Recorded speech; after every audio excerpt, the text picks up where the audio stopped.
Good morning, everyone. It's Robert from On My Turntable. Hope you made a great morning this morning. It is Wednesday morning. As always, a coffee kind of morning. Cheers, everyone. Hope everyone's doing well. I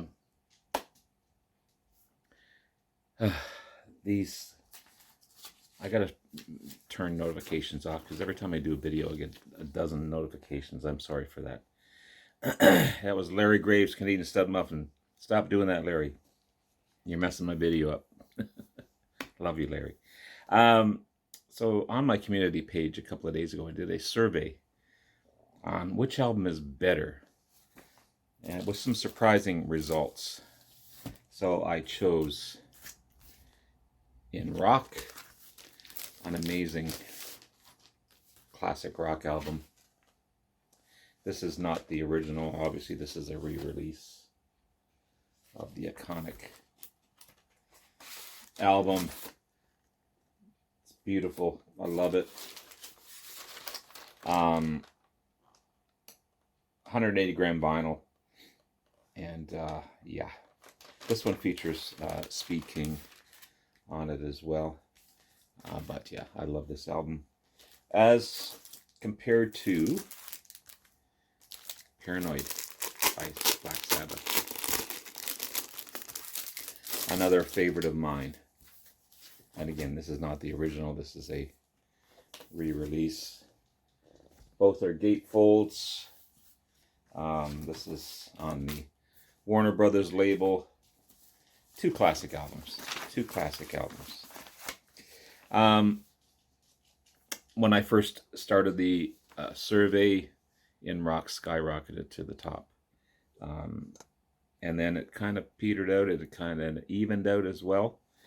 Where Sabbath was ahead at one point, and then In Rock. So after 48 people voting as of this morning, the albums are tied 50-50. And I've got that survey above here. And I think that's where they should be. I can't choose which is better, because some days I love Paranoid, some days I love In Rock.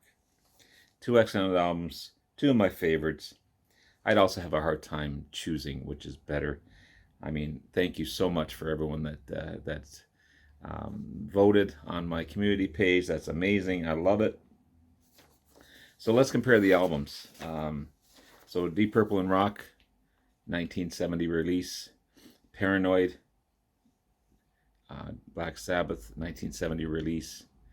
Deep Purple's fourth studio album after the Mark I version, where they were more progressive, psychedelic, not quite poppy, but more straight ahead rock.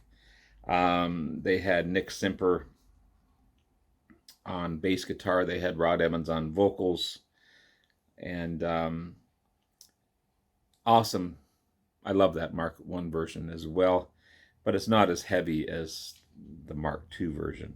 Ritchie Blackmore wanted a more heavier sound, an arena rock sound, to compete with the Uriah Heeps and that type of thing. So he enlisted vocalist Ian Gillan and bassist Roger Glover, pretty much without Evans and Simper knowing about it. I know Evans wanted to go off to become an artist, I believe it was. Great vocalist, by the way. But hence became the Mark II version with this iconic album.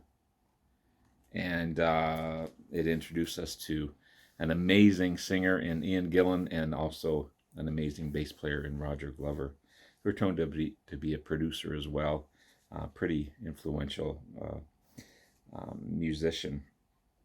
And Mark II was, I think, their most commercially successful era of the band. They've had, I don't know how many Marks, 5, maybe 6.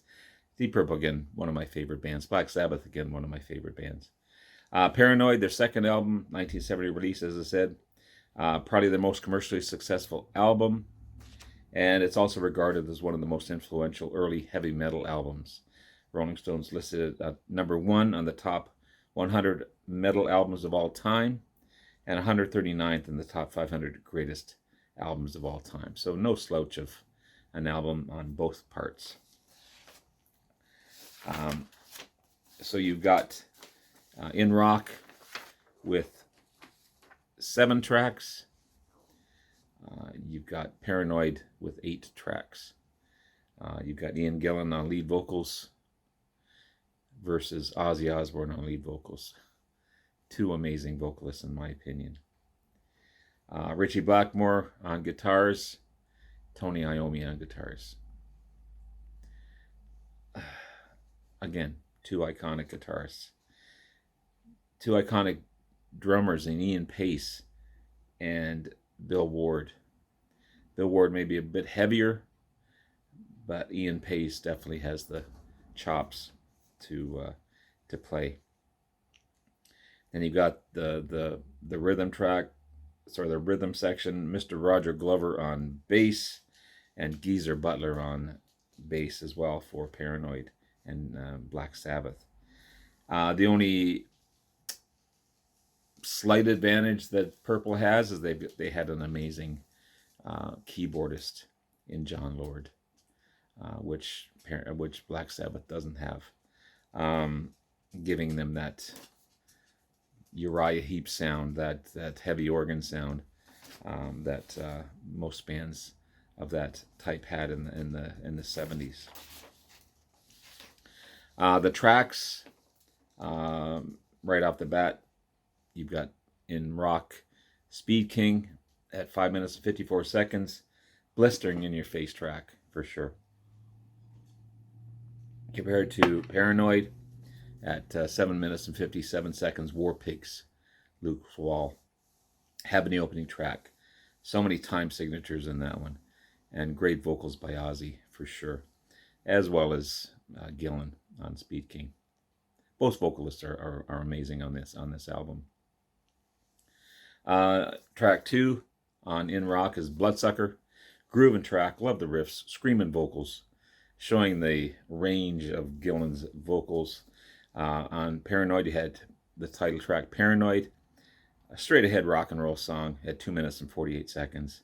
It's too short in my opinion, but unfortunately overplayed, but still a great track. I mean, when you turn on classic rock, that's all you hear is Paranoid. But again, classic rock radio ruined a lot of songs, in my opinion. That's why I don't listen to the radio anymore. But great straight ahead rock song. At number 3 in rock, Child in Time. I don't want to compare it to Stairway to Heaven, but it's their Stairway to Heaven, even though this came out before Stairway to Heaven. Child in Time, 10 minutes and 20 seconds. It's an opus of a track. Highlights Gillan's vocal screaming range, I guess, and John Lord's keyboard talents for sure, and great riff and great solo by Richie. Number 3 in Paranoid, you had Planet Caravan at 4 minutes and 32 seconds. It's trippy. It's almost jazzy guitar solo like in this one. Really cool track. In Rock, on 4th track, Flight of the Rat, straight ahead rocker, driving rhythm. It's 7 minutes and 57 seconds long. Killer track. The 4th track on Paranoid is Iron Man. 5 minutes and 56 seconds of dark riffs. Great example of early heavy metal in Iron Man. Cool topic. It's been used in soundtracks and everything. It's really cool stuff. At number 5 in Rock is Into the Fire at 3 minutes and 30 seconds. One of the heaviest riffs on the album, for sure. Could be on Paranoid. At number 5 on Paranoid is Electric Funeral at 4 minutes and 53 seconds. Heavy wah-wah to open up the track. Who else did that? And the wah wah kind of continues throughout the song, which is really cool.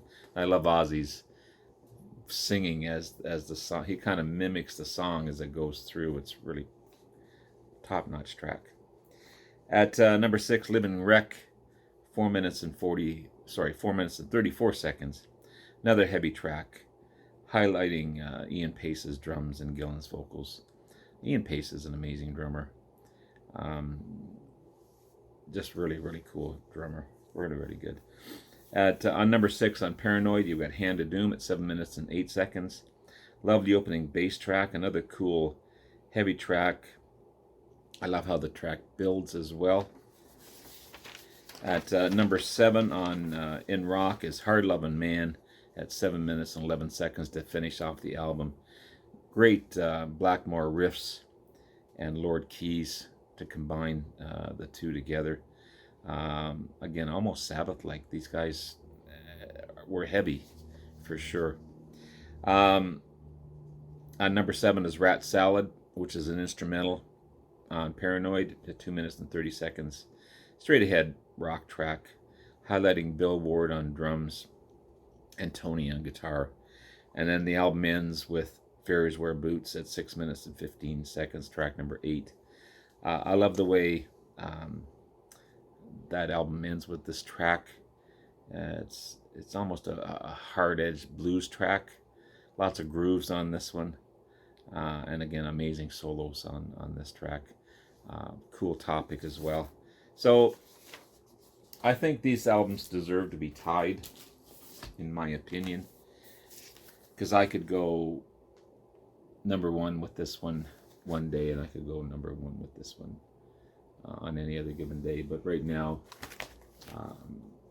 to me, they're tied, and according to my survey of 48 people, they believe it should be tied as well. So let me know what you think. Put your thoughts in the comments below, and have yourself a great rest of the day. Love you all. You guys are amazing, and thank you so much. Bye-bye now.